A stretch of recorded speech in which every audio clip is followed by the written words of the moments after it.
আসসালামু আলাইকুম প্রিয় দেশবাসী। আজকে বিশেষ কয়েকটি গুরুত্বপূর্ণ আলোচনা করব। খুব মনোযোগ সহকারে আপনারা শুনবেন। বাংলাদেশ জামাত ইসলামী সম্বন্ধে অনেক উলামায়ে কেরাম এবং সাধারণ মানুষ জামাতের আকীদা সম্বন্ধে একটি ধারণা পোষণ করে থাকেন। আজকে সেই আকীদা সম্বন্ধে আপনাদেরকে কিছু আলোচনা করে শোনাই। আউযু বিল্লাহি মিনাশ শাইতানির রাজীম। বিসমিল্লাহির রহমানির রহিম। নাহমাদুহু ওয়া নুসাল্লি আলা রাসূলিল কারীম। আম্মা বাদ।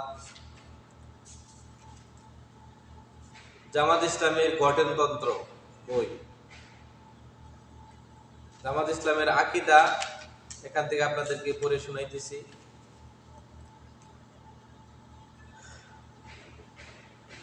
বাংলাদেশ জামাত ইসলামের ঈমান ও আকীদা। কুরআন এবং সহিহ হাদিসে নির্দেশিত ঈমান আকীদায় জামাতে ইসলামীর অনুসারীগণ পোষণ করিয়া থাকেন, যার মূল কথা হইল লা ইলাহা ইল্লাল্লাহ, অর্থাৎ আল্লাহ তাআলা ব্যতীত আর কোনো মাবুদ নাই। হযরত মুহাম্মদ সাল্লাল্লাহু আলাইহি সাল্লাম আল্লাহর রাসূল।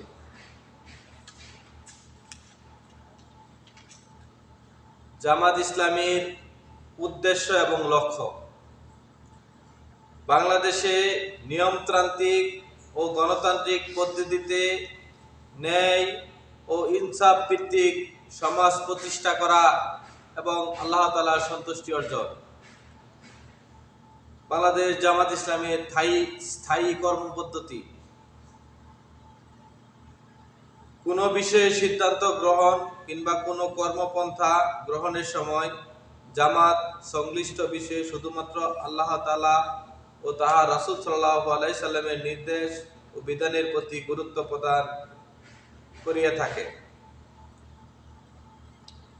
উদ্দেশ্য ও লক্ষ্য হাসিলের জন্য বাংলাদেশ জামাত ইসলামী এমন কোনো উপায় বা পন্থা অবলম্বন করিবে না যাহার সত্যতা ও বিশ্বাস পরায়ণতা পরিপন্থী কিংবা যাহার ফলে দুনিয়ায় ফিতনা ও ফ্যাসাদ সৃষ্টি হয়। বাংলাদেশ জামাত ইসলামীর দাওয়াত। সাধারণভাবে সকল মানুষ, বিশেষভাবে মুসলিমদের প্রতি জীবনের সকল ক্ষেত্রে আল্লাহ তাআলার দাসত্ব ও রাসূল সাল্লাল্লাহু আলাইহি সাল্লামের আনুগত্য করিবার আহ্বান। ইসলাম গ্রহণকারী ও ঈমানের দাবিদার সকল মানুষের প্রতি বাস্তব জীবনের কথা ও কাজের গরমিল পরিবার করিয়া খাঁটি ও পূর্ণ মুসলমান হওয়ার আহ্বান। এটা হলো জামাতের গঠনতন্ত্র। এখানে কোনো মওদুদিবাদের কোনো আকীদা নাই, কিংবা কোনো বিষয়ে কারো প্রতি আকীদা নাই। একমাত্র আকীদা হলো আল্লাহ তাআলা এবং তার রাসূলের প্রতি। একজন জামাতের কর্মী হতে হলে কি কি প্রয়োজন? বাংলাদেশ জামাত ইসলামীর একজন কর্মী প্রতিদিনের দৈনন্দিন জীবনে প্রতিদিনের রুটিন, প্রতিদিন কোরআন তেলাওয়াত বাধ্যতামূলক, প্রতিদিন হাদিস অধ্যয়ন, কমপক্ষে 2টি হাদিস, মাসে 60টি হাদিস, এর বেশি হলে অসুবিধা নাই, যে কোনো বইয়ের থেকে, যে কোনো জায়গা থেকে হাদিস। এবং জামাতে নামাজ। 5 ওয়াক্ত নামাজ জামাতে পড়তে হবে, প্রত্যেকটা কর্মীর দায়িত্ব। কতজন মুসলমানকে আপনি দাওয়াত দিলেন এই দিনের কাজের জন্য এবং ইসলামী আন্দোলনের জন্য? পারিবারিক বৈঠক করেছেন কিনা, কোনো ইসলামী বই বিলি করছেন কিনা, লিখতে হবে এখানে। আল্লাহর রাস্তায় কতটুকু সময় ব্যয় করছেন প্রতিদিন, সামাজিক কাজ করছেন, এই রিপোর্টটা 100% রাখতে হবে এবং প্রতিদিন নিজের আত্মসমালোচনা করতে হবে। এটা হলো জামাতের একজন কর্মী ভাইয়ের প্রতিদিনের রুটিন। ইনশাআল্লাহ আমি বাংলাদেশ জামাত ইসলামে যোগ দিয়েছি। আমি গত 2 মাস আগে জামাত ইসলামে যোগ দেওয়ার পর থেকে আজকে 2 মাস এখন পর্যন্ত আমার ইনশাআল্লাহ নামাজ কাজা হয় নাই এবং প্রতিদিন কোরআন তেলাওয়াত এবং হাদিস 100% ইনশাআল্লাহ পড়ে যাইতেছি। এবং আরেকটা বিষয় রয়েছে, ইসলামী সাহিত্য, যে কোনো ইসলামিক বই কমপক্ষে 10 পৃষ্ঠা পড়তে হবে। এটা হলো একজন জামাতের কর্মীর প্রতিদিনের রুটিন। বাংলাদেশ জামাত ইসলামীর একজন রুকন হতে হলে এরকম 65টা বই পড়তে হবে আপনাকে, তাহলে আপনি একজন রুকন প্রার্থী হতে পারবেন। এরকম 65টা বই রুটিন অনুযায়ী, সিলেবাস অনুযায়ী আছে, যার মধ্যে বইয়ের ভিতরে কি লেখা আপনারা একটু দেখেন। বইয়ের ভিতরে কাহারও কোনো লেখা নাই, সেখানে আল্লাহ এবং আল্লাহ রাসূলের হাদিস ব্যতীত, কোরআনের আয়াত এবং হাদিস ব্যতীত অন্য কিছু লিপিবদ্ধ নাই। আমি একটি আয়াত করি।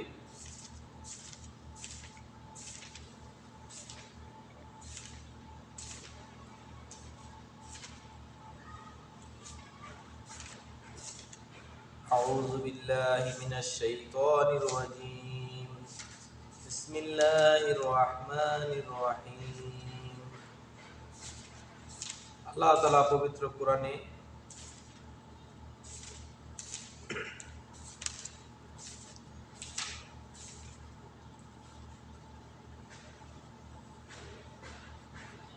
আউযু বিল্লাহি মিনাশ শাইতানির রাজীম। বিসমিল্লাহির রহমানির রহিম। ওয়া মান আহসানু কাওলাম মিম্মান দাআ ইলাল্লাহ ওয়া আমিলা সালিহান ওয়া ক্বালা ইন্নানি মিনাল মুসলিমিন। আল্লাহ তাআলা সূরা হামিম সিজদা 33 নম্বর আয়াতে ইরশাদ করতেছেন,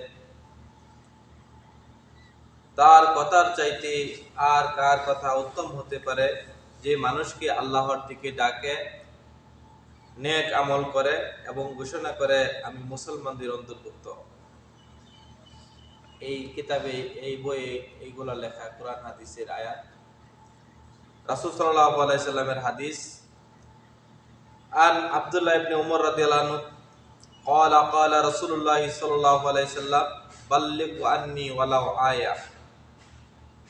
হযরত আব্দুল্লাহ ইবনে আমর রাদিয়াল্লাহু থেকে বর্ণিত, তিনি বলেন রাসূল সাল্লাল্লাহু আলাইহি সাল্লাম বলেছেন, আমার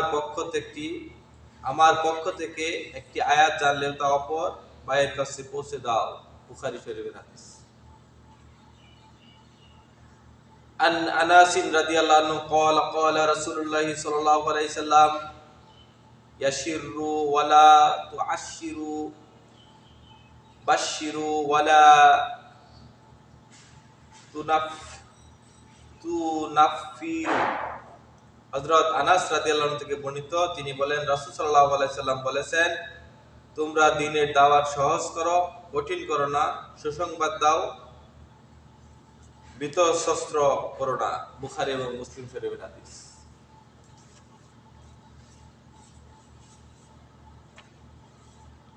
ইসলামিক রাজনৈতিক মতবাদ, এই প্রত্যেকটা বইয়ে কোরআন হাদিসের যে সকল আয়াতগুলো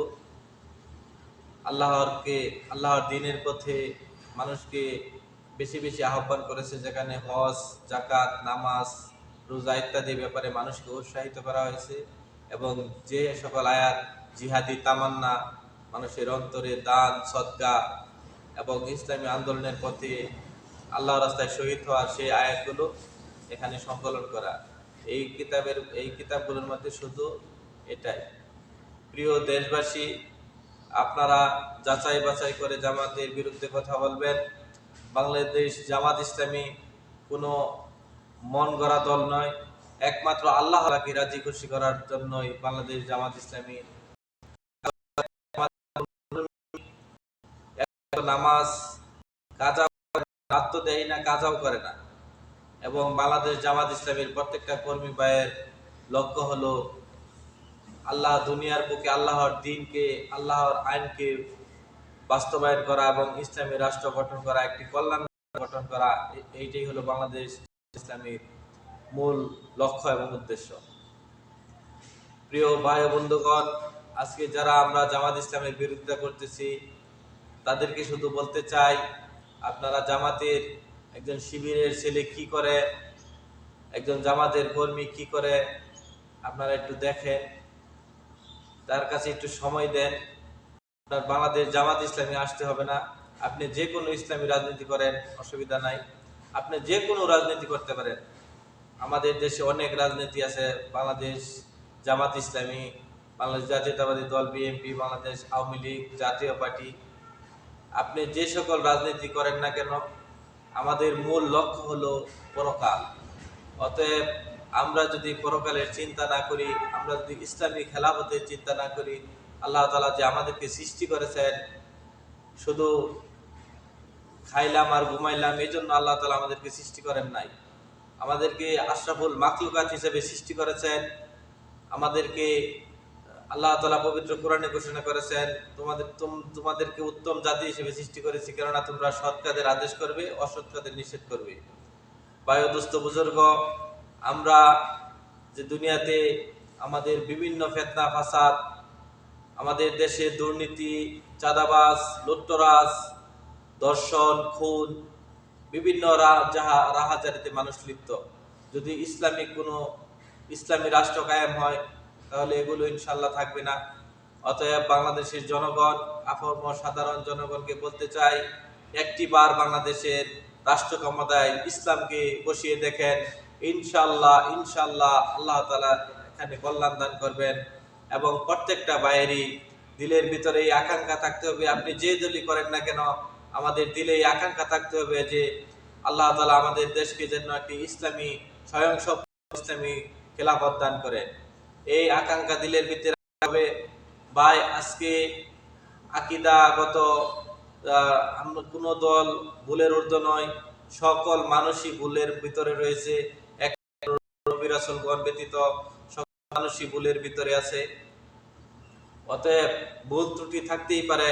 আসুন আমরা সকল ইসলামিক দল, ইসলামিক জোট ঐক্যবদ্ধ হয়ে আজকে একটি করার জন্য এবং ইসলামী রাষ্ট্র খেলাফতের জন্য সকল দল মত আকীদা নির্বিশেষে বলুন আমরা ঐক্যবদ্ধ হয়ে বাংলাদেশে ইসলামীর হাতে নিয়ে আমাদের দেশকে ইসলামী রাষ্ট্র করার জন্য সকলেই একতাবদ্ধ হয়ে ঐক্যবদ্ধ হয়ে ইসলামের ঝান্ডাকে আমরা শক্তভাবে মজবুতভাবে আঁকড়ে ধরি। ইনশাআল্লাহ আল্লাহ তাআলা আমাদের দেশে ইসলামের বিজয় দান করবেন।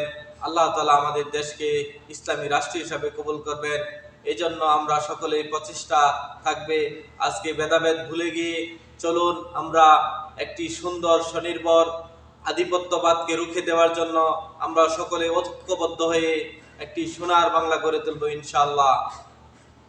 সকলকে ধন্যবাদ জানিয়ে আজকের মতো এখানেই শেষ করছি। বাংলাদেশ জিন্দাবাদ, ইনকিলাব জিন্দাবাদ।